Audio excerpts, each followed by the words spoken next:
Je voudrais, avant tout propos, remercier les organisateurs de ce bel événement, Madame Sylvie Douce, mon amie Sylvie, et Monsieur François Janté, de m'avoir choisi comme marraine de cette 25e édition du Salon du Chocolat, et les féliciter pour leur engagement et leur détermination à promouvoir le chocolat depuis 25 ans.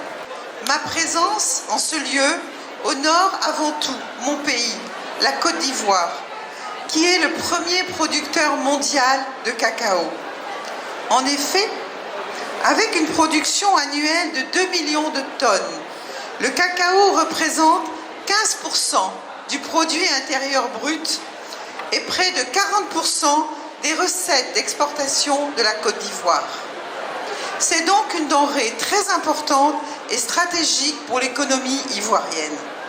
C'est pourquoi nous nous sentons concernés au premier chef par le Salon du Chocolat qui est devenu une véritable institution. Et comme vous pouvez le voir ce soir, beaucoup d'officiels ivoiriens sont avec nous, à commencer par Monsieur le ministre de l'Agriculture, Monsieur le Président du Conseil Café Cacao et Monsieur le Directeur Général du Café Cacao, et je vous demande de les applaudir très fort.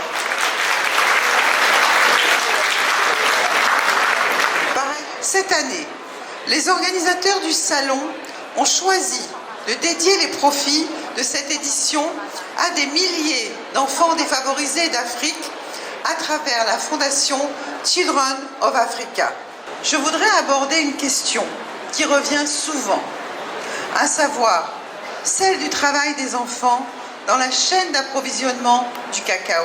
Cette problématique constitue une triste réalité à laquelle de nombreux pays font face dans le monde entier, et la Côte d'Ivoire n'y échappe malheureusement pas. Bien entendu, mon cher époux, le président de la République de Côte d'Ivoire et le gouvernement ivoirien sont résolument engagés à éliminer ce fléau et ont pris ce problème en main avec détermination.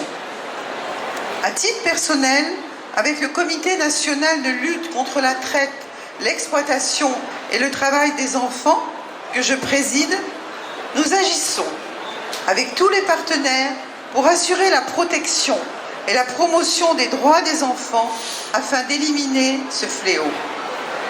Dans ce cadre, nous avons réalisé des vastes campagnes de sensibilisation auprès des familles et des communautés productrices de cacao et construit de nombreuses écoles à proximité des plantations. Je voudrais remercier d'ailleurs les chocolatiers ici présents et les industriels du cacao qui ne manquent pas de participer à cet effort collectif, ainsi que le Conseil Café Cacao de Côte d'Ivoire qui est un partenaire actif de cette lutte.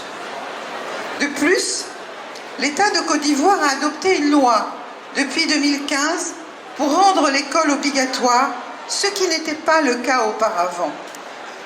Toutes ces actions ont permis d'améliorer considérablement le taux de scolarisation en milieu rural qui est passé de 59% en 2008 à plus de 90% en 2019.